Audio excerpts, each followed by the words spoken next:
Hello बच्चों, question is which statement regarding mass and weight is not correct? A, mass of a substance is amount of matter present in it. B is weight is the force exerted by gravity on an object. C is the SI unit of mass is kilogram.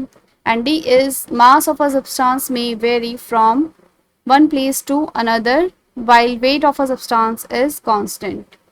So key concept of this question is comparison between mass and weight. Key concept is difference of mass and weight. मास हमारा क्या रहता है, किसी भी substance के अंदर जो amount of matter जो प्रेजेंट रहता है वो क्या रहता है, हमारा मास रहता है. मास क्या है, एक आपका स्केलर क्वांटिटी है. Mass is scalar quantity.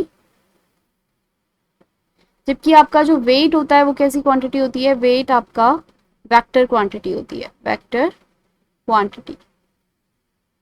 And mass क्या रहता है आपका, किसी भी बॉडी के लिए, कोई भी अगर रिजिड बॉडी है तो वो क्या रहेगा आपका, उसका जो मास है वो हर जगह सेम रहता है. मास इज सेम आपका रहेगा, कांस्टेंट रहेगा. Mass is constant everywhere. Mass is constant everywhere.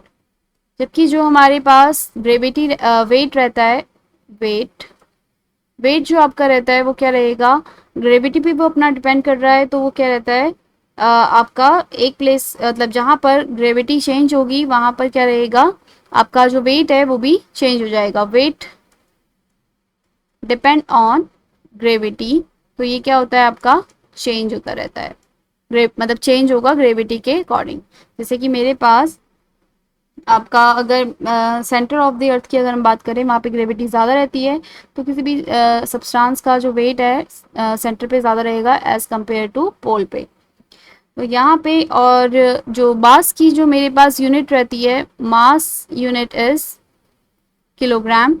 जबकि जो वेट है इसकी यूनिट क्या रहती है, वेट की यूनिट आपका रहती है न्यूटन. न्यूटन रहता है मेरा वेट का यूनिट. और स्टेटमेंट देख लेते हैं हम. First statement is mass of a substance is amount of matter present in it. ये स्टेटमेंट मेरी ट्रू है. मेरा मास क्या होता है, जो भी किसी भी अमाउंट में जो भी मैटर प्रेजेंट है वही क्या है, मेरा मास है. और जो वेट रहता है वो क्या रहता है, weight is the force exerted by gravity on an object. ये स्टेटमेंट भी ट्रू है. वेट क्या रहता है मेरे पास, किसी भी ऑब्जेक्ट पे जो फोर्स एक्सर्ट कर रहा है हमारा, मतलब जो भी अर्थ जो है ग्रेविटी लगा रही है, फोर्स एक्सर्टेड जो हो रहा है ग्रेविटी के थ्रू, वो क्या रहता है हमारा वेट. तो वेट इज इक्वल टू में मेरे पास मास मल्टीप्लाई बाय क्या रहता है आपका जी. जी क्या है आपका, ग्रेविटी. तो ये रहता है मेरा फॉर्मूला किसके लिए, वेट निकालने का. SI unit of mass is kilogram. ये क्या है, ट्रू हो गया. मास ऑफ अ सब्सटेंस में vary from one place to another while weight of a substance is constant.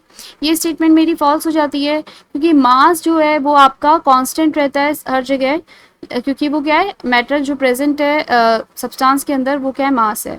तो वो आप कहीं पे भी लेके जाओ वो क्या रहेगा, सेम रहेगा. लेकिन वेट की अगर हम बात करें तो वेट ग्रेविटी पे डिपेंड कर रहा है.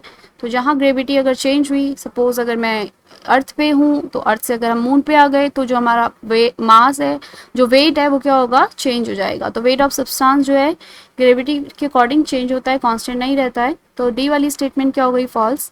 उसने हमसे पूछा था कौन सी स्टेटमेंट करेक्ट नहीं है, तो हमारा करेक्ट आंसर हो जाता है इस क्वेश्चन के लिए ऑप्शन, करेक्ट ऑप्शन हो जाता है option D is the correct answer for this question.